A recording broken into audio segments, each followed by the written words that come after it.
तो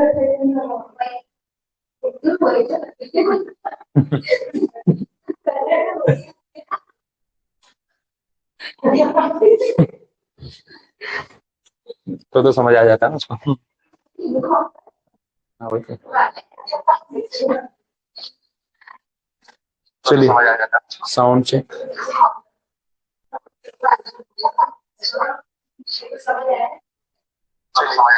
sound check.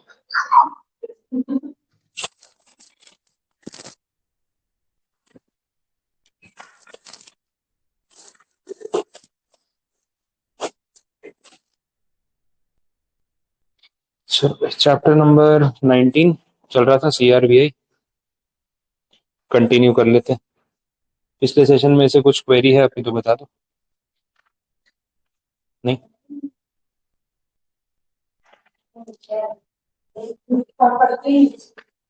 Best.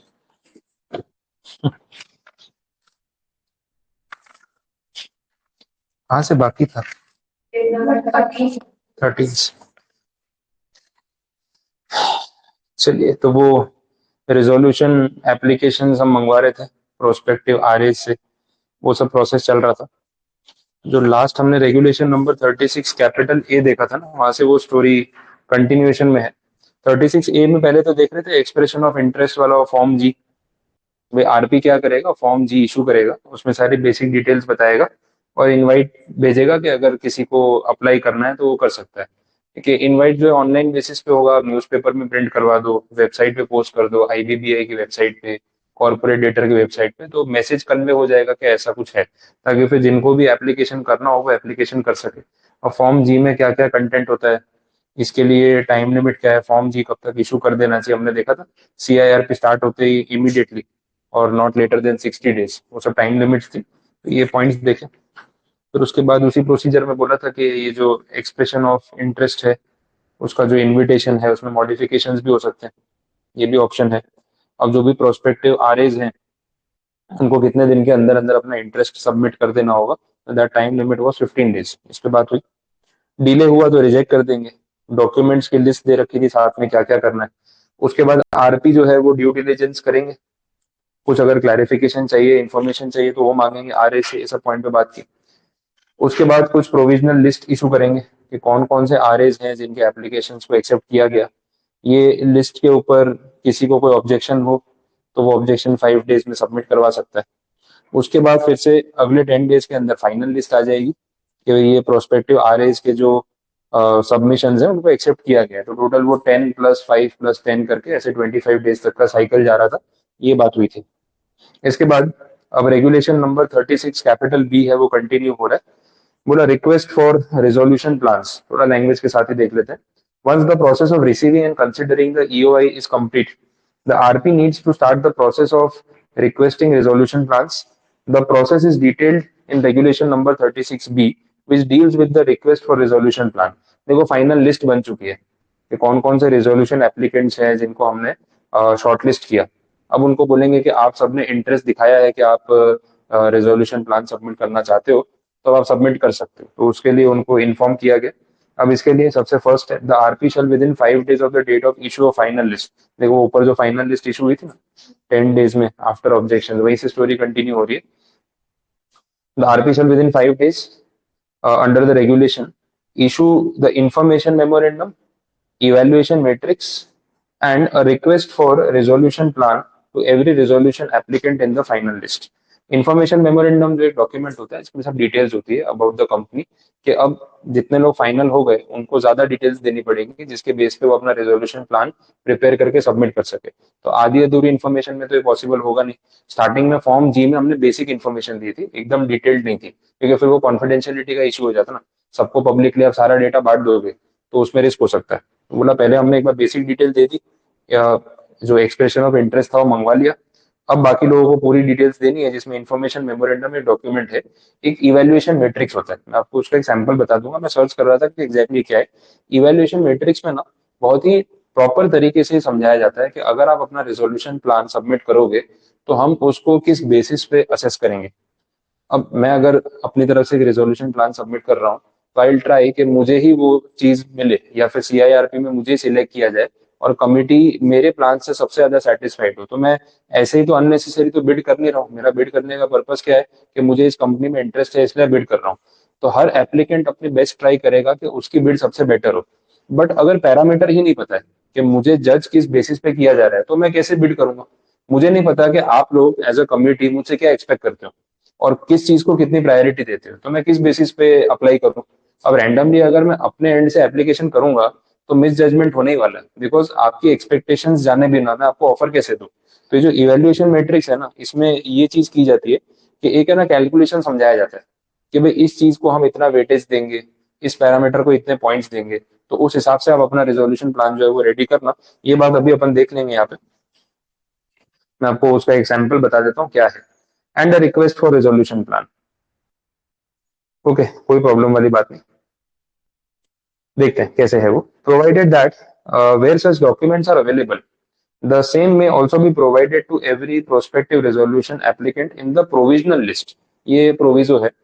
ये सारे डॉक्यूमेंट जो है, इंफॉर्मेशन मेमोरेंडम, इवेल्युएशन मैट्रिक्स और रिक्वेस्ट फॉर रिजोल्यूशन प्लान, ये डॉक्यूमेंट किसको भेजे जाएंगे? जो लोग फाइनल लिस्ट में आ गए उनको, क्योंकि उन्हीं से हम जो है वो एप्लीकेशंस मंगवाने वाले। प्रोविजो में ऐसा बोला है कि अगर आपके पास डॉक्यूमेंट्स की एक्स्ट्रा कॉपी अवेलेबल हो और आप चाहो तो प्रोविजनल लिस्ट में जो लोग थे ना उनको भी दे सकते हो। ये कौन हुए? जो प्रोविजनल में थे लेकिन फाइनलाइज नहीं हो पाए, उनको भी डॉक्यूमेंट फॉरवर्ड करने तो कर सकते हो, उसमें कोई ऑब्जेक्शन नहीं है। अब ये तो ऐसे तो जरूरी नहीं है, कोई क्यों ही करेगा, फाइनल लिस्ट में है उनको ही करेंगे। बट ऑप्शन दिया है कि कुछ आपको प्रैक्टिकली रिक्वायरमेंट हो तो आप कर सकते हैं।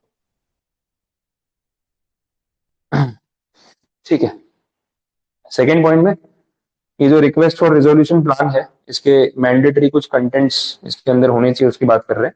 The RFRP shall detail each step in the process and the manner and purpose of interaction between the RP and the PRA along with corresponding timeline। मतलब पूरा प्रॉपर बताना चाहिए कि टाइमलाइन क्या रहेगी, कितने दिन में आपको इन्फॉर्म करना है, क्या है पूरा प्रोसेस समझाना पड़ेगा। रिजोल्यूशन प्लान सबमिट करने के लिए PRA को कितना टाइम यहाँ पे देंगे? मतलब मिनिमम 30 डेज। तो जिस दिन ये रिक्वेस्ट RP की तरफ से फाइनल लिस्ट के सारे PRAs को जाएगी कि भाई अब आप अपना रेजोल्यूशन प्लान सबमिट कर सकते हो, तो मिनिमम 30 डेज का टाइम उनको देना पड़ेगा रेजोल्यूशन प्लान सबमिट करने के लिए। And that is decent time, वो मिलना भी चाहिए। बिकॉज अभी तो आप उनको इन्फॉर्मेशन मेमोरेंडम दे रहे हो, इवेल्युएशन मैट्रिक्स दे रहे हो, मतलब ये सब डॉक्यूमेंट मिलने के बाद तो उनको समझ में आएगी कि कैसी स्ट्रैटेजी बना के प्रेजेंट करनी है। और फिर आप बोलो 5 दिन 7 दिन में सबमिट कर देना, तो इतने शॉर्ट टाइम में कोई इतनी बड़ी स्कीम कैसे बना सकता है? तो डेफिनेटली उसको अच्छा खासा टाइम मिलना चाहिए। And 30 days is a good amount of time. हाँ, जिस दिन उनको ये information memorandum, evaluation matrix and request for resolution plan, तो जिस दिन उनको रिजोल्यूशन प्लान सबमिट करने के लिए हमने रिक्वेस्ट भेजी वहां से, क्योंकि वो तीनों चीजें साथ में होती। Next point, RFRP not to require non refundable deposits. ये बात आपको पता है, उस दिन अपनी बात हुई। इसकी लैंग्वेज पढ़ के देखो, जो मैंने आपको पहले ही बता दी वही पॉइंट है।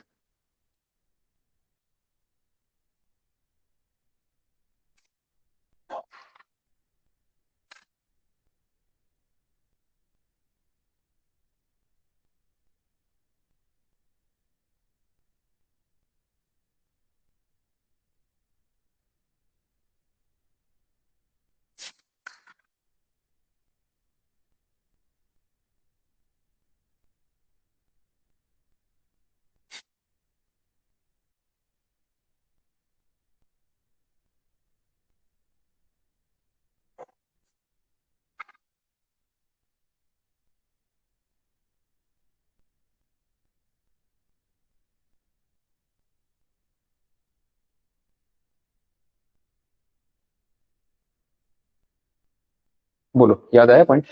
अपन ने देखा था कि कोई फीस नहीं मांग सकते और दूसरा कोई नॉन रिफंडेबल डिपॉजिट नहीं मांग सकते, लेकिन जो रिफंडेबल डिपॉजिट है उसमें कोई प्रॉब्लम नहीं, वो मांगा जा सकता है। यहाँ पे इन्होंने सेकंड पॉइंट में वो बात क्लियर कर दी। यार ये चीज जरूरी है ताकि सीरियस कंटेंडर्स ही अप्लाई करें। फ्री होता है ना तो फिर हर कोई टाइम पास में एप्लीकेशन करके चला जाएगा और फिर बाद में प्रॉब्लम आएगी।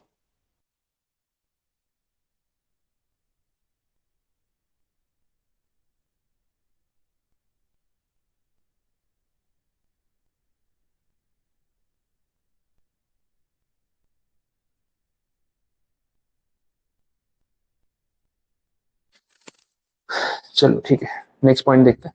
परफॉर्मेंस सिक्योरिटी, अच्छा पॉइंट है ये भी। The request for resolution plan, RFRP जिसको बोलते हैं, shall require the resolution applicant in case its resolution plan is approved under subsection 4 of section 30 to provide a performance security. वो word highlight करके रखना.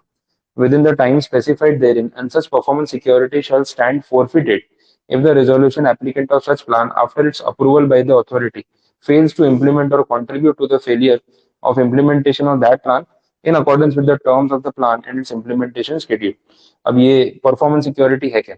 ऐसे बड़े मैटर्स में इस टाइप की गारंटी मांगी जाती है. देखो, आप एक प्रोस्पेक्टिव आ रहे हो, आप रिजोल्यूशन प्लान का आपको इन्विटेशन भेजा, आपने रिजोल्यूशन प्लान सबमिट कर दिया, आपका प्लान सिलेक्ट हो गया कि भाई यू आर द कंटेंडर और अब CIRP आपके थ्रू आगे कंटिन्यू होगा. तो जो प्लान आपने बना के दिया है वो एग्जीक्यूट भी तो करना पड़ेगा. बट देखो, प्लान बना के देना अलग चीज होती है, उसको सच में उस हिसाब से एग्जीक्यूट करना अलग चीज होती है. तो आपने सब अच्छा अच्छा बोल के ऑफर एक्सेप्ट करवा लिया, बट फिर एग्जीक्यूशन में पूरा फेलियर कर दिया. अब इसमें सोचो वो क्रेडिटर्स का तो कितना नुकसान हो जाएगा. तो ऐसा नहीं चलेगा, क्योंकि डिपॉजिट भी रिफंडेबल था, वो भी आपने वापस ले लिया होगा. तो यहाँ पे ना परफॉर्मेंस गारंटी आपसे रखवाते हैं. परफॉर्मेंस गारंटी में आपको बैंक वालों से गारंटी लेके आनी पड़ती है कि भाई देखो, मैं ये कॉन्ट्रैक्ट ले रहा हूँ, अगर मैं कॉन्ट्रैक्ट में डिजायर्ड परफॉर्मेंस नहीं दे पाता हूँ और नुकसान करता हूँ तो मेरी बैंक आपका लॉस पे करेगी. वैसा होता है. अब परफॉर्मेंस सिक्योरिटी जब कोई देता है कंटेंडर, तो क्या होता है ना, वो भी सीरियस रहेगा कि यार जो अपन ने रिजोल्यूशन प्लान अप्रूव कराया है उसको एज इट इज एग्जीक्यूट करना पड़ेगा, नहीं करेंगे ना तो अपने ऊपर पेनल्टी लग जाएगी. तो ये परफॉर्मेंस सिक्योरिटी जो है वो एक टाइप की गारंटी है. और उसमें लिखा है ना क्लियरली कि अगर आपने एज ए रिजोल्यूशन एप्लीकेंट इसमें कुछ फेलियर किया तो उसका इम्पैक्ट क्या होगा, वो अमाउंट जो है वो फोरफिट हो जाएगा. जो भी गारंटी या डिपॉजिट दिया होगा आपने, वो पैसा हो जाएगा फोरफिट.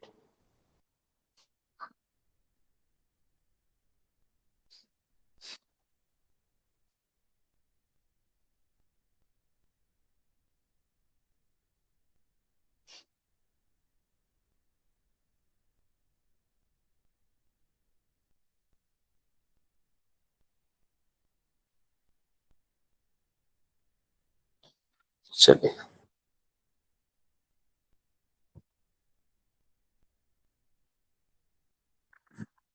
नेक्स्ट एक्सप्लेनेशन है, उसमें देख लेते हैं क्या बोला है. For the purpose of the sub regulation, अच्छा वो मीनिंग समझा दिया परफॉर्मेंस सिक्योरिटी का, आप वहां से पढ़ सकते हो. मीनिंग एक बार रीड कर लो, टॉपिक कंप्लीट हो जाएगा.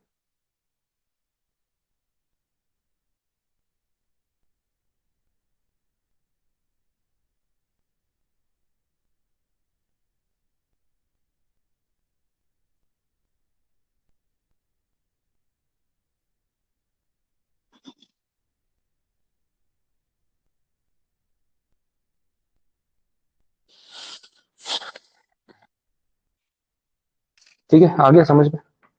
अच्छा, इसके साथ एक प्रोविजो भी है, मैं ऐड करा देता हूँ जो इसमें है नहीं, देख लेते हैं. मीनवाइल आगे बढ़ते हैं. मॉडिफिकेशन इन द RFRP बोला है. Any modification in the request for resolution plan or the evaluation matrix issued under sub-regulation 1 shall be deemed to be a fresh issue and shall be subject to timeline under sub-regulation 3.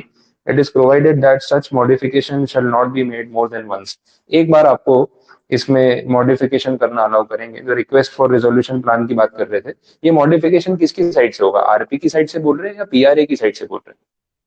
Request for resolution plan तो RP ने भेजा होगा invitation.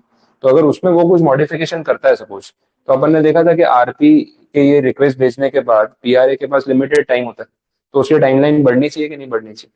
बढ़नी चाहिए ना. आपने बीच में offer ही change कर दिया तो मुझे प्रिपरेशन के लिए पूरा टाइम दो. तो उन्होंने यहाँ पे क्लियर बोला हुआ है कि अगर कोई रिक्वेस्ट फॉर रेजोल्यूशन प्लान में या इवेल्युएशन मैट्रिक्स में कुछ भी मॉडिफिकेशन आरपी की तरफ से होता है तो आफ्टर मॉडिफिकेशन वो एक फ्रेश इशू माना जाएगा. तो वहां से आरपी और जो PRA है उसको वापस से नई टाइम लिमिट मिलेगी अपना प्रोसेस कंप्लीट करने के लिए. और ये मॉडिफिकेशन जो है आरपी की तरफ से भी सिर्फ एक ही बार हो सकता है, वो क्लियर कर दिया. दूसरी बार पॉसिबल नहीं है, बार बार चेंजेस नहीं कर सकते. रीजन बीइंग कि भाई टोटल टाइम लिमिटेड है, वो ध्यान में रख के चलना है और वो सबके लिए इक्वली इंपॉर्टेंट है. Next, extension of the time for submission of resolution plan. जो 30 डेज की टाइम लिमिट थी, उसमें पॉसिबिलिटी है कि कमिटी का अप्रूवल होना चाहिए. अगर कमिटी अग्री करे तो ही टाइम लिमिट एक्सटेंड हो सकती है, अदरवाइज नहीं हो सकती. वैसी बात है.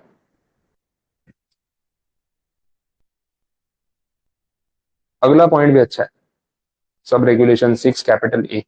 If the RP does not receive a resolution plan in response to the request under this regulation. 30 days में किसी का कोई रेजोल्यूशन प्लान आया ही नहीं।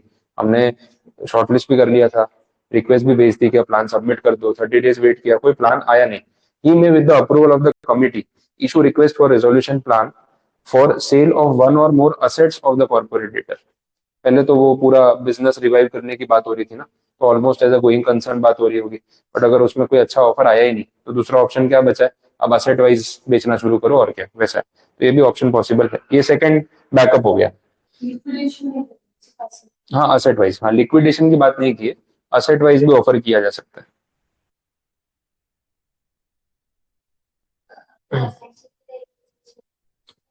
बात वही हो गई, देखा जाए तो वो लिक्विडेशन की तरफ ही चला गया, बट उसको यहाँ पे नाम लिक्विडेशन नहीं दिया, क्योंकि एज अ एंटायर बिजनेस आप बेचने गए तो कोई रिजोल्यूशन प्लान आया नहीं। सेकेंडरी ऑप्शन क्या है कि भाई जो असेट की बेस्ट वैल्यू आती है वो मंगवा लेते हैं। किसी को एक या एक से ज्यादा असेट्स का ग्रुप या कॉम्बिनेशन चाहिए तो वैसे लेके जाए, तो वो एज गुड एज लिक्विडेशन है, बात उसी तरफ जा रही है। तो ऐसा बोल सकते हैं, बट यहाँ वर्ड यूज नहीं किया, इसलिए मैंने सेम चीज कोट की। री issue of the RFRP, the RP may, with the approval of the committee, reissue request if the resolution plans received in response to an earlier request are not satisfactory। अभी जो इसके ऊपर वाला point था उसमें ऐसा था कि प्लान आया ही नहीं। यहाँ पे ऐसा है कि प्लान आए तो थे लेकिन सही नहीं लगे। Subject to the condition that the request is made to all prospective resolution applicants in the final list. Okay, provided that provisions of subregulation 3, the 30-day minimum timeline to submit the plan shall not apply for submission of resolution plans under this subregulation। तो बोला देखो, अगर final list में जितने भी थे आपके PRAs, आपने सबको ही RFRP भेजा था और उन सबसे रिजोल्यूशन प्लान जिन जिन से आने थे आ चुके थे, बट कोई भी प्लान सेटिस्फैक्टरी नहीं था, तो आप फिर से एक नया RFRP री इशू कर सकते हो, कुछ मॉडिफाई करना है कर सकते हो, लेकिन इसमें 30 डेज की टाइम लिमिट अब नहीं रहेगी। बिकॉज 30 डेज का प्रेशर देके आपने देख लिया, जो प्लान आए वो इतने अच्छे नहीं थे, मे भी बाकी सबको ज्यादा टाइम मिले तो वो कुछ बेटर ऑफर कर पाए। तो अब इस पॉइंट पे टाइम लिमिट जो है वो हटा दी जाएगी। ये प्रोविजो में क्लैरिफाई कर दिया, स्पेसिफिक बात है। अब जो पॉइंट्स मुझे इसमें आपको ऐड कराने हैं वो बता देता हूँ।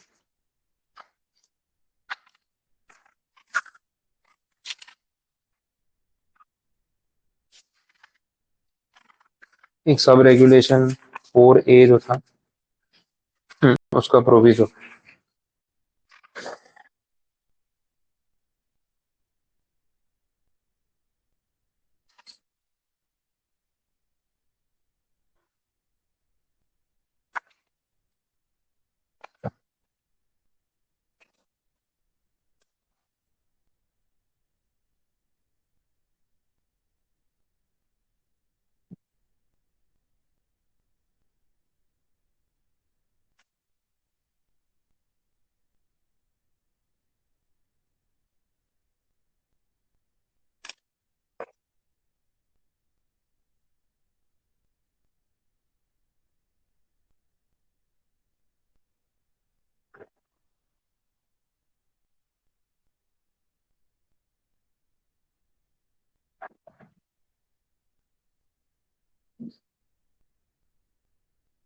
देखो ये प्रोविजो जो है यहाँ पे नहीं दिया हुआ है, इसमें मेंशन्ड है ये वाला पार्ट। वो रियल एस्टेट प्रोजेक्ट वाला अपन पॉइंट नहीं देख रहे थे, जिसमें जो अलॉटीज होते हैं उन्हीं को कमिटी मान लिया जाता है, और वो लोग अगर चाहे तो कुछ कंडीशंस में रिलैक्सेशन भी दे सकते हैं, वो पॉइंट है। Provided that where the corporate debtor has any real estate project, the committee may relax the requirement to provide for performance security for an association or group of allottees in such real estate project representing not less than 10% or 100 creditors out of the total number of creditors in a class whichever is less। Provision में बात वही है कि अगर real estate project वाली company है ये, तो इसमें जो अलॉटीज हैं वही कमिटी के मेंबर होंगे। अगर 10% ऑफ देम या 100 क्रिएटर्स जो है वो अग्री करे, तो जो यहाँ पे टर्म्स एंड कंडीशंस की बातें ऊपर हो रही है, जो RP लगा रहा है PRA के सामने, वो कंडीशंस को अपन रिलैक्स कर सकते हैं। और ऐसा सिमिलर पॉइंट अपन ने लास्ट टाइम भी प्रोविजो में लिखा था, तो एग्जैक्टली सेम पॉइंट है। तो बस वो प्रोविजो था, इसमें लिखा हुआ नहीं है तो आपको बताना था, और कुछ नहीं। और दूसरा जो पॉइंट है वो इवेल्युएशन, अपना जो मैट्रिक्स है, वो इवेल्युएशन मैट्रिक्स का एक सैंपल देख लो। हाँ अगर मेंशन करना है, या तो जो आपने पीछे प्रोविजो लिखा था ना उस दिन, उसी के साथ उस वहां पे मेंशन कर लो, वो सेम प्रोविजो है, फर्क कुछ नहीं है। तो अपन ने वो कंडीशन रिलैक्सेशन के लिए लिखा था ना कि आप रियल एस्टेट वाले केस में इवन रिफंडेबल डिपॉजिट भी नहीं लोगे तो भी चलेगा, वैसा अपन ने रिलैक्सेशन दिया था। पॉइंट बता दो कहाँ पे। आप लोगों ने उस दिन इसका कुछ लोगों ने फोटो भी लिया था शायद। फोटो लिया था। सेम ही पॉइंट है, फिर लिखा हुआ है आपके पास तो चले, अभी ध्यान में रख लो। यहाँ पे मेंशन कर लो कि प्रोविजो है, इतना इशू नहीं। इवेल्युएशन मैट्रिक्स वाला देख लो, वो अच्छा पॉइंट है।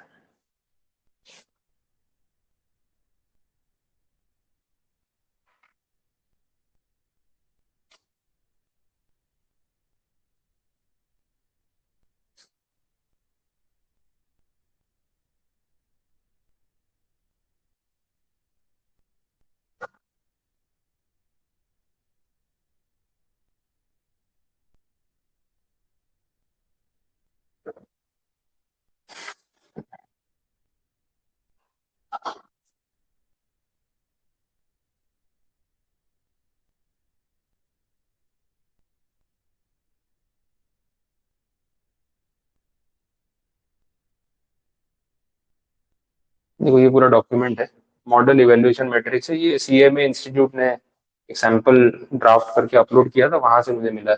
लीगल बैकग्राउंड में थियरी बताइए जो अभी अपन ने डिस्कस की, 30 डेज 15 डेज, ये सब डेफिनेशन भी हुई है। ये अपन ने देखा evaluation matrix, fair value, liquidation value, ये सब डेफिनेशन अपने में थी। पूरा टॉपिक वही, notice to whomsoever it may concern, name of the corporate data under the CIRP bench, petition number, evaluation matrix for resolution applicants. It is RP in consonance with the committee has invited the application of prospective resolution applicants, वही PRA, wide requisite form G, जिस पे अपन ने बात की थी. Form G was uploaded on the website of the company and the same was also published in the following newspapers. The instant evaluation matrix is in connection with the said invitation of the proposed resolution applicants in Form G and for the necessary evaluation and comparison. The PRAs are requested to contact the RP at email for obtaining the copy of the non-disclosure agreement, information memorandum, and other documents shall be shared with the prospective resolution applicants once the signed NDA is in place. ये कुछ ध्यान आ रहा है, NDA non disclosure agreement क्या होता है? अपन ने ये बात की थी कि जो प्रोस्पेक्टिव आरएस हैं उनको कॉन्फिडेंशियलिटी मेंटेन करनी पड़ेगी, और आरपी की रिस्पॉन्सिबिलिटी है इनसे अंडरटेकिंग लेना कि भाई आप लोगों को डिटेल हम दे रहे हैं तो सीआईआरपी पर्पस के लिए दे रहे हैं, फिर उसको कहीं डिस्क्लोज मत कर देना, कॉन्फिडेंशियलिटी की रिस्पॉन्सिबिलिटी आपकी रहेगी। तो ये बोला है कि भाई जो भी पीआरएस है उनको आरपीओ कांटेक्ट कर लेना चाहिए, एनडीए की कॉपी ले लो उनसे, उसके बाद आपको इन्फॉर्मेशन मेमोरेंडम और बाकी के डॉक्यूमेंट जो है वो मिल जाएंगे, ताकि फिर वो डेटा सेफ रहे। The evaluation criteria is applicable for all the PRAs who have submitted non-binding investment offers and other prospective RAs who fulfill the eligibility criteria. Non binding का मतलब ये होता है कि ऐसा कोई कंपल्सन नहीं है तो ऑफर देने के बाद उनको फुलफिल करना ही पड़ेगा। नॉन बाइंडिंग क्योंकि ऑफर दिया है, आगे नेगोशिएट करेंगे, हमें खुद ठीक नहीं लगा तो हम भी ऑफर वापस ले सकते हैं, तो जो एप्लीकेंट है वो भी स्टेप बैक कर सकते हैं, वो ऑप्शन भी है। बाकी डिटेल्स हुई नेम एड्रेस ईमेल सिग्नेचर, ये है मैट्रिक्स का sample, model evaluation matrix. Parameters हैं, कौन से पैरामीटर को कितना वेटेज दे रहे हैं, उसको 0 to 10 में कितना स्कोर दे रहे हैं, और कैलकुलेशन कैसे होगा उस हिसाब से। तो आपको एज अ पीआरए इसको स्टडी कर लेना है कि आपकी कौन से प्लस पॉइंट्स की कितनी इंपॉर्टेंस है। हर किसी का होगा ना कि भाई ये इसका स्ट्रॉन्ग पॉइंट है, बट उसको कितना यहाँ पे इंपॉर्टेंस दिया जा रहा है वो देखना पड़ेगा। पहले बोला experience of the resolution applicant in the sector in which the corporate debtor is operating. तो जो कंपनी डिफॉल्टर हो गई, सपोज वो कंपनी जो है वो रियल एस्टेट में है, आप सीआईआरपी में एप्लीकेंट हो, आप भी रियल एस्टेट में हो, तो सेम लाइन ऑफ बिजनेस हो गया। तो भाई उस चीज को जो वेटेज दिया जा रहा है, उसको जो इंपॉर्टेंस दी जा रही है यहाँ पे वो 80% दी जा रही है। तो भाई 0 to 10 का अगर स्कोर रेंज रखते हैं तो मैक्सिमम आपको 8 का स्कोर मिल सकता है। तो अगर सेम लाइन का कोई मतलब सीआईआरपी में रिजोल्यूशन एप्लीकेंट आता है तो आप समझ लो उसका सिलेक्ट होने का चांस बढ़ जाए, बिकॉज वो यहाँ पे बेटर स्कोर कर पाएगा वैसा। Acquisitions made by RS in the immediate past 5 financial years. आपने एज अ रिजोल्यूशन एप्लीकेंट अगर पिछले 5 साल में और भी ऐसे एक्विजिशंस किए हो तो उस चीज को हम 50% वेटेज दे रहे हैं, और जो स्कोर रेंज होगी वो 0 to 10 में होगी। मैक्सिमम स्कोर जो बनेगा 50% के हिसाब से 5 पॉइंट्स का बनेगा वैसे। देखो ये डिटेल यहाँ पे समझाइए। Financial strength of resolution applicant और ग्रुप। फाइनेंशियल स्ट्रेंथ मतलब पैसा कितना है इनके पास, क्योंकि अल्टीमेटली अगर आप ये आरए बन रहे हो तो आपको सबको पे ऑफ करना है, तो आपकी खुद की फाइनेंशियल कंडीशन अगर वीक है तो इन सबको पे ऑफ कैसे करोगे। तो बोला उसमें ये सब फैक्टर्स देखे जाएंगे, ग्रुप की नेटवर्थ, आपका रेवेन्यू कितना जनरेट होता है, और एबिटा देखा जाएगा। उसके बेसिस पे इस चीज को 70% वेटेज दिया जा रहा है, और 0 to 10 के स्केल पे मैक्सिमम 7 पॉइंट्स अलॉट हो सकते हैं वैसा। ये सब पॉइंट्स हो गए। ये सारा फाइनेंशियल पैरामीटर हो गया। Reasonableness of financial projections and likelihood of honoring proposed commitments covering future business plan, capacity enhancement, integration, upgradation, ability of the RA to keep the corporate data as a going concern। तो ये फिर आपके track record पे भी हो गया कि आप अपने कमिटमेंट्स पास्ट में दूसरी कंपनीज के साथ कितना फुलफिल करते आए हो, और आपकी एबिलिटी और एक्सपीरियंस कितना है कि आप इस चीज को एज अ गोइंग कंसर्न चला सको। इसको 30% वेटेज दिया है। ऐसे बहुत सारे पॉइंट्स है। Risk assessment, additional collateral security, external credit rating, इसकी भी वेटेज होगी। आपके रेगुलेटरी कंप्लायंसेस, देखो ये काम आते हैं फिर। आप कंप्लायंसेस में अगर ठीक से ध्यान नहीं दे रहे हो अपनी कंपनी में, फिर जब ये सब मैटर होते हैं ना, तो आपका जो ट्रैक रिकॉर्ड निकलता है, दिस इज ड्यू डिलिजेंस। फिर ये निकलेगा ना, बोले इनके खुद के कंप्लायंसेस के लोचे हैं, पता नहीं यहाँ क्या ही करेंगे, इनको थोड़ा पीछे रखो, पॉइंट्स चले जाएंगे आपके वैसा। डेट रीपेमेंट का ट्रैक रिकॉर्ड है, दूसरों के पेमेंट्स में अभी तक डिफॉल्ट किए हुए हैं, सिबिल रेटिंग आपका डाउन है, तो फिर यहाँ पे भी प्रॉब्लम आएगी। तो ये पूरा ना वो एक सिस्टम ऐसा बनाया हुआ है ना कि अगर कहीं पे भी आपने डिफॉल्ट्स किए हैं तो फंसोगे। टेक्नोलॉजी कितनी सही है आपके पास, कितनी एडवांस्ड है, फ्यूचर प्रोस्पेक्ट्स कैसे हैं, इसको वेटेज कम दिया हुआ है। ये पैरामीटर्स हो गए। Quantitative parameters, upfront cash recovery as per resolution plan. हाथ में कैश कितना लेके बैठे हो, ये तो बहुत ज्यादा इंपॉर्टेंस रखेगा ना, क्योंकि पैसा देना भी तो पड़ेगा सबको। ये सब points. NPV of continuing portion of NPV, आपको ध्यान है, नेट प्रेजेंट वैल्यू अपना कैपिटल बजटिंग में, discounted value of cash flows, सारा financial quantitative. Fresh equity infusion कितना कर सकते हो, फाइनेंशियल क्रेडिटर्स के लिए कितना पैसा रेज कर सकते हो, आपकी मार्केट में कितनी क्रेडिबिलिटी है, ये सब पॉइंट्स। बहुत सारे पॉइंट्स हैं, ये सैंपल है खाली, इस टाइप की चीजें होती है, और फिर नोट्स में कुछ दे रखा है। ऐसा एनेक्शियल तो ठीक है, क्रेडिट रेटिंग वाले जो पॉइंट्स होते हैं ना वो। तो ये सैंपल है पूरा। इस तरीके से ये इवैल्यूएशन मैट्रिक्स जो है प्रोवाइड किया जाएगा, और फिर आरए को पता चलेगा कि उसको कैसे पिच करना है अपने आप को। खुद भी गिन सकता है कि मेरे इतने पॉइंट्स बनेंगे, तो मैं रेस में कितना आगे हूँ कितना नहीं।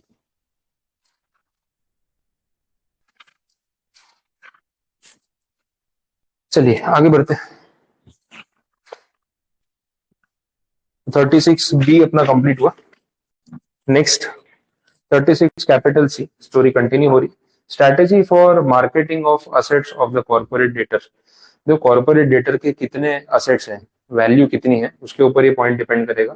यहाँ पे इन्होंने बोला है कि अगर फाइनेंशियल स्टेटमेंट देख के पता चल रहा है कि जो टोटल असेट्स अवेलेबल है कॉर्पोरेट डेटर की वो 100 करोड़ रुपए से ऊपर है, तो this is a big number. 100 crore कोई छोटा अमाउंट नहीं है। तो बोला ऐसे ऐसे असेट्स को आप किसके हाथ में देना चाहते हो, कैसे प्रोजेक्ट करना चाहते हो, गोइंग कंसर्न के तौर पे या अदरवाइज, तो उसकी ना एक प्रॉपर स्ट्रैटेजी आपको बनानी पड़ेगी, थोड़ा एक्स्ट्रा एफर्ट करना पड़ेगा। प्लान शुड भी क्लियर कि क्या करना है, बिल्कुल भी इसमें कोई कंफ्यूजन नहीं होना चाहिए। तो आरपी के ऊपर ना एक एक्स्ट्रा बर्डन यहाँ पे आईबीबीआई रेगुलेशंस में आ गया, और ये नया रेगुलेशन इन्होंने 2022 में ऐड किया है, पहले से नहीं था। आइडिया वही है, maximising the value of the data.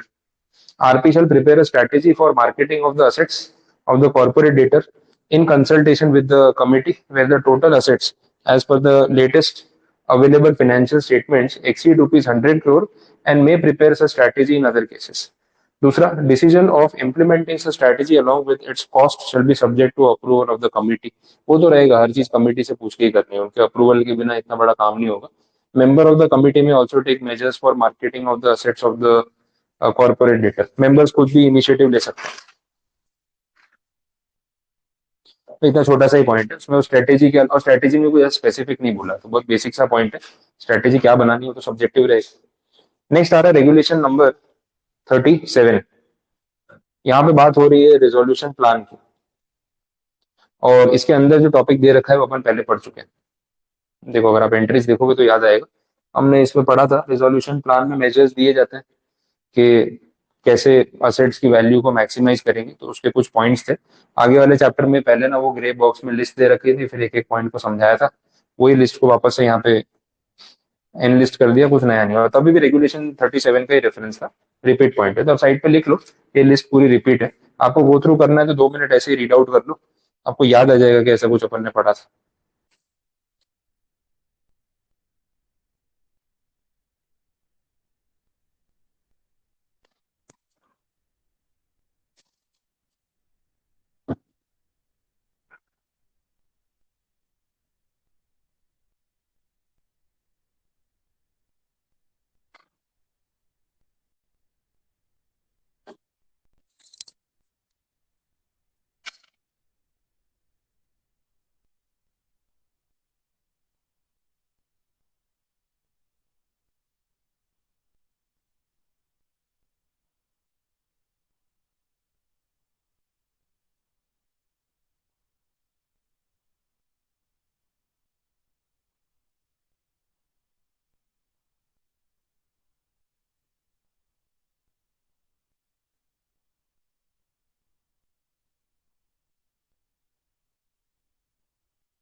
चलिए कंटिन्यू कर लेते हैं।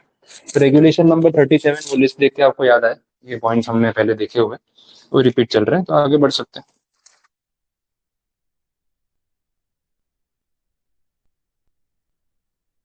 नेक्स्ट पॉइंट जो आ गया, इवेल्युएशन मैट्रिक्स। सेम टॉपिक फिर से, इवेल्युएशन मैट्रिक्स का तो मैंने आपको सैंपल ही बता दिया। अगर आपको लैंग्वेज चाहिए कि एग्जैक्टली उन्होंने उसको कैसे एक्सप्रेस किया हुआ है, तो ये चीज है, पैराग्राफ एक बार पढ़ लो, साथ में लैंग्वेज देख ही लो। थियरी में फिर फ्रेम करना हो तो आपके पास कुछ कंटेंट होना चाहिए, मैं भी साथ साथ में जरूर रीड करवा देता हूँ आपको। Evaluation matrix is required to be share with the PRAs along with the RFRP. This matrix lists the criteria on which the resolution plan will be evaluated by the COC. The matrix sets out the parameters to be applied and the manner of applying them as laid down by the COC for resolution plans. वो full form होना चाहिए था, for resolution plans being considered for approval. This enables the COC to use the criteria stated in the matrix to compare one resolution plan with another. तो क्या होगा ना, सारे resolution plan अगर एक ही matrix के हिसाब से बनाए जाएंगे तो फिर उस हिसाब से ना उसको बैलेंस करना पॉसिबल हो पाएगा, वैसा कंपैरिजन करना पॉसिबल हो पाएगा। This ensures more transparency in the evaluation process, reducing the possibilities of challenges to the process. The COC should think carefully about the contents of the evaluation matrix, avoiding generic statements that may be subject and difficult to follow. ठीक है, उनको सोच समझ के इसको बनाना चाहिए ताकि practically वो चीज रिलेवेंट हो पाए। तो इवेल्युएशन मैट्रिक्स की थियरी है। कभी क्या होता है, शॉर्ट क्वेश्चन में आ जाता है 2 मार्क्स का, डिफाइन द टर्म या ऐसा कुछ, तो उसमें ये पॉइंट आ सकता है। या मल्टीपल टर्म साथ में पूछ ले, इन्फॉर्मेशन मेमोरेंडम क्या है, इवेल्युएशन मैट्रिक्स क्या है, तो 4 मार्क्स का क्वेश्चन भी बन सकता है। आगे देखते हैं, submission of the resolution plan. Story continues हो रही है। Once the RFRP, IM and the evaluation metrics are provided to the prospective resolution applicants, they undertake diligence of the corporate data and submit the resolution plan to the RP as per the provisions of IBC, CIRP regulation and RFRP. ठीक है। Section 30 of the code prescribes the manner in which resolution plan may be submitted by the applicant. सबसे पहला, documents accompanying the resolution plan. Obviously आप plan submit कर रहे हो तो उसके साथ साथ में नेसेसरी डॉक्यूमेंट्स आपको देने पड़ेंगे। एक पॉइंट बोला है, affidavit for eligibility under 29A to be filed with the RP। 29A अपन ने बहुत डिटेल में पढ़ा कि कौन एलिजिबल है ये RA बनने के लिए, कौन नहीं, वो बात हो रही थी। वे प्रमोटर, वो जो NPA वाले पॉइंट्स और वो सब देखे, तो आपको यहाँ पे एफिडेविट देना पड़ेगा, स्टैम्प पेपर पे लिख के देना पड़ेगा कि 29A की कोई भी डिस्क्वालिफिकेशंस हमारे ऊपर एज एन एप्लीकेंट एप्लीकेबल नहीं है और हम लीगली ऑथोराइज्ड है। बाद में कुछ आपके अगेंस्ट गया ना, तो ये चीज भी उनके पास प्रूफ में रहेगी कि आपने स्टैम्प पेपर पे लिख के दिया है। Modification, the RP may if envisaged in the request for resolution plan allow modification of the resolution plan received under sub regulation 1 but not more than once। ठीक है, ये बात अपन ने पहले भी तो की, RFRP में मॉडिफिकेशन अलाउड है कितनी बार, एक बार, सेम पॉइंट है। Use a challenge mechanism to enable resolution applicants to improve their plans. Challenge mechanism जो वर्ड है ना, इसके रिलेटेड आगे टर्म आया था स्विस चैलेंज मेथड। मैंने ज्यादा समझाया नहीं था, सिर्फ वर्ड हाईलाइट किया था कि कुछ बिडिंग प्रोसेस होता है, तो उस वो सेम चीज यहाँ पे बोलिए। अब चैलेंज, स्विस चैलेंज मेथड जो है, थोड़ा बहुत बेसिक बता देता हूँ। इसमें क्या है ना, एक इनिशियल बिडर होगा और वो इनिशियल बिडर को ये लोग बोलते हैं वो अनसॉलिसिटेड ऑफर करेगा। अनसॉलिसिटेड का मतलब उसको किसी ने बुलाया नहीं था, सामने से उसने ऑफर किया आके कि भाई मैं इस मैटर में इतना पे कर सकता हूँ, तो उसको हम बोलेंगे इनिशियल बिडर। वो इनिशियल बिडर जितना अमाउंट कोट करेगा ना, वो एक बेस बेंचमार्क बन जाएगा कि अब जो बाकी के रिजोल्यूशन एप्लीकेंट्स आएंगे ना, वो उससे ज्यादा ही बिड करेंगे। तो एक बेस प्राइस फिक्स करते हैं, अपने IPL में बिडिंग नहीं होती, तो हर प्लेयर का एक बेस प्राइस होता है कि इसको 2 करोड़ का बेस प्राइस दिया, तो बोली वहां से शुरू होगी। तो एक इनिशियल बिडर होगा जो अनसॉलिसिटेड होगा, उसको किसी ने बुलाया नहीं, लेकिन एक रैंडम अमाउंट या एक रैंडम कोटेशन उससे ले सकते हैं कि वो क्या बिड कर सकता है।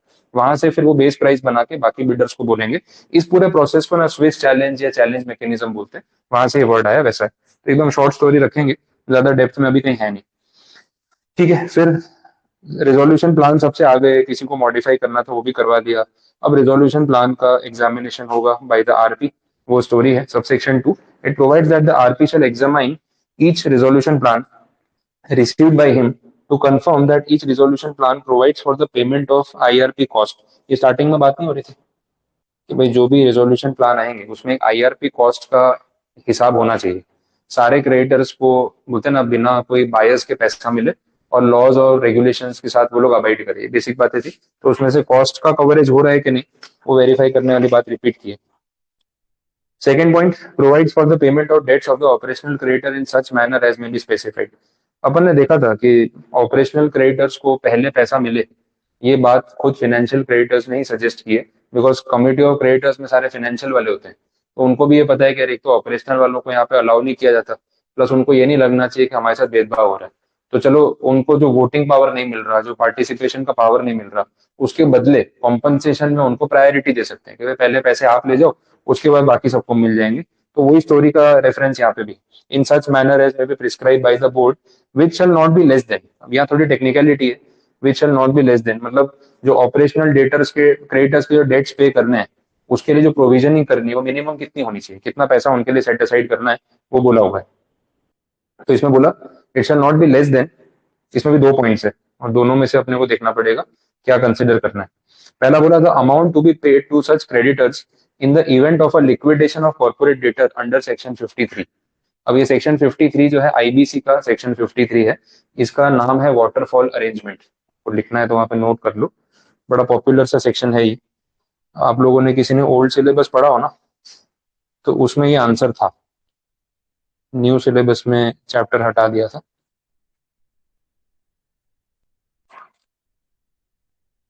Section 53 is waterfall arrangement. इसमें आईबीसी में ये बताया हुआ है कि लिक्विडेशन के टाइम पे ना ऑर्डर ऑफ पेमेंट क्या होता है, प्रायोरिटी का लिस्ट है ये। तो असेट तो चलो सारी बेच के अपन ने खत्म कर दी, पैसा आ गया, पर अब किसको पहले चुकाना है? तो पहले लिक्विडेटर का कॉस्ट और लिक्विडेटर का रेम्यूनरेशन, फिर वो सिक्योर्ड क्रेडिटर्स, उसके पहले एक आते हैं प्रेफरेंशियल क्रेडिटर्स, फिर अपने आते हैं डिबेंचर वाले विद फ्लोटिंग चार्ज, जो आपने कंपनी लॉ में पढ़ा।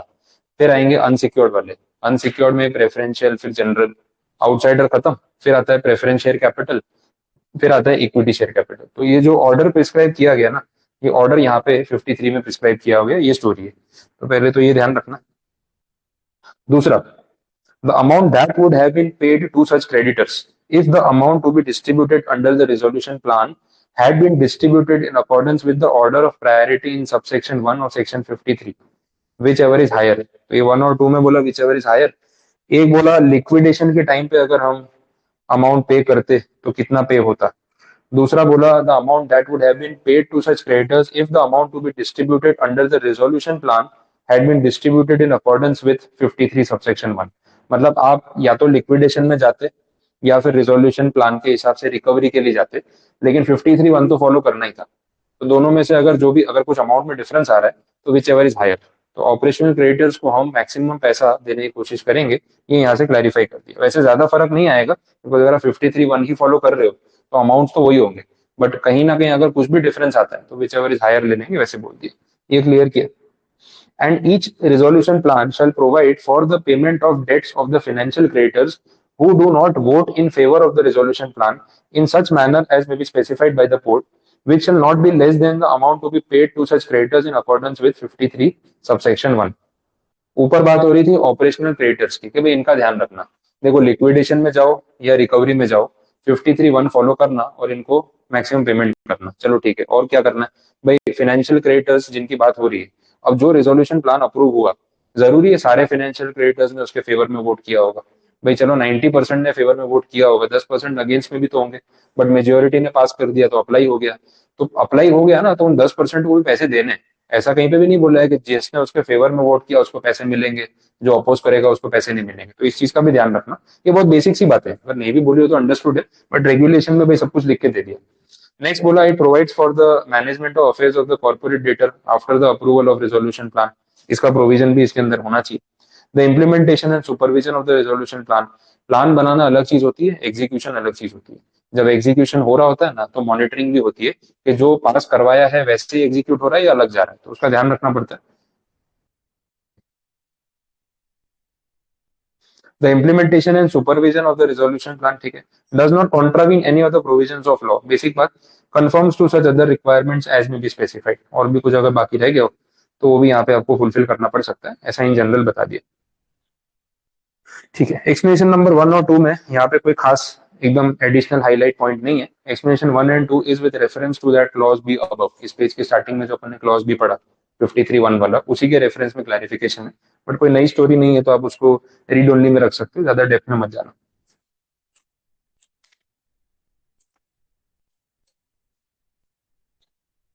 ठीक है, सेकंड वाला पॉइंट भी जो एक्सप्लेनेशन चल रहा है ना वो भी ऐसे ही है, नथिंग टेक्निकल।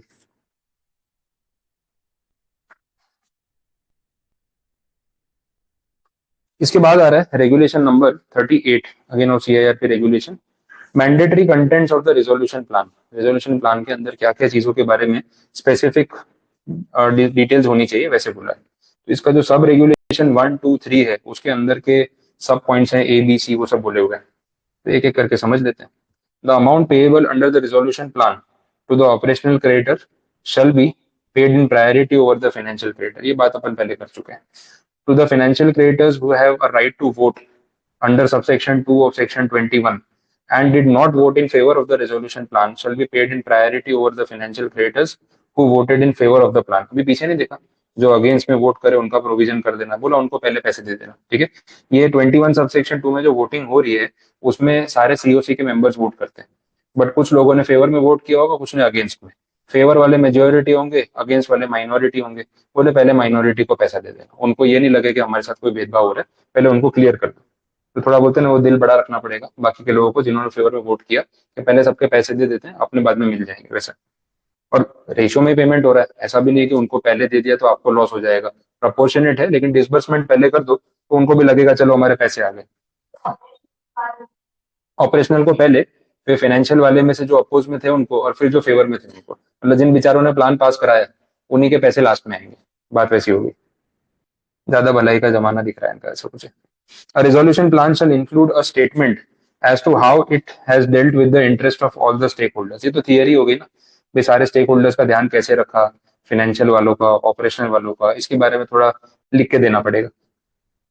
और उसके बाद नेक्स्ट पॉइंट में, a resolution plan shall include a statement giving details if the resolution applicant or any of its related parties has failed to implement or contributed to the failure of implementation of any other resolution plan approved by the adjudicating authority at any time in past।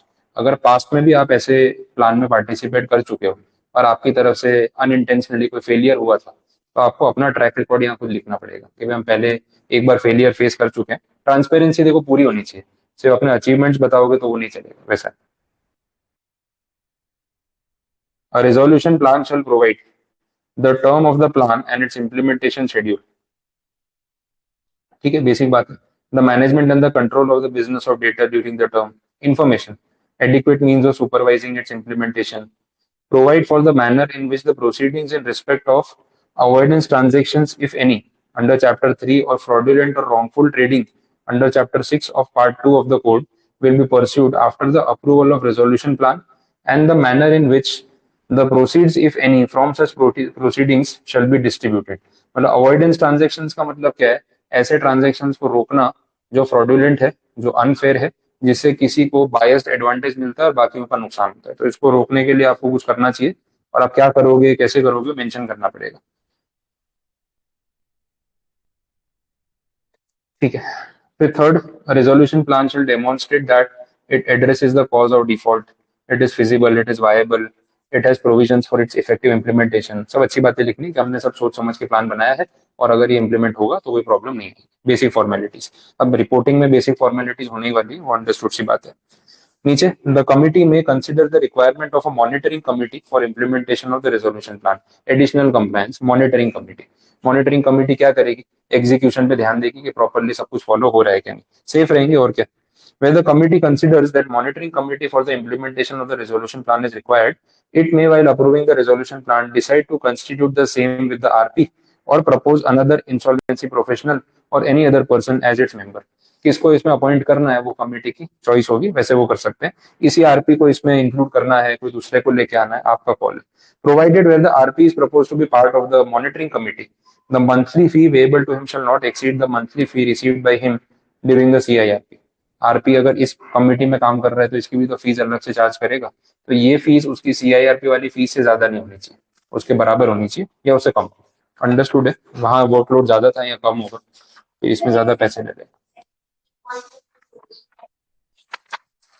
हाँ देख लेते हैं। Provided that this clause shall not apply to any resolution plan that has been submitted to the NCLT under 30 subsection 6 on or before the date of commencement of the IBBI regulations 2022, मतलब ये जो point की बात हो ना कि avoidance transactions और fraudulent transactions के लिए आपको एडिशनल प्रोसीजर फॉलो करना पड़ेगा, ये पॉइंट एप्लीकेबल हुआ है 2022 के अमेंडमेंट में, जो 16 सितंबर वाली डेट है ना वो है। तो उसके पहले के जो रिजोल्यूशन प्लान्स बन रहे थे उसमें ये पॉइंट लिखा हुआ नहीं था, तो वहां आपने अगर इसका कोई डिटेल प्रोविजन नहीं किया तो चलेगा, लेकिन अब 22 के बाद जो बन रहे हैं उसमें स्पेसिफिक मेंशन करना पड़ेगा, तो डेट का रेफरेंस।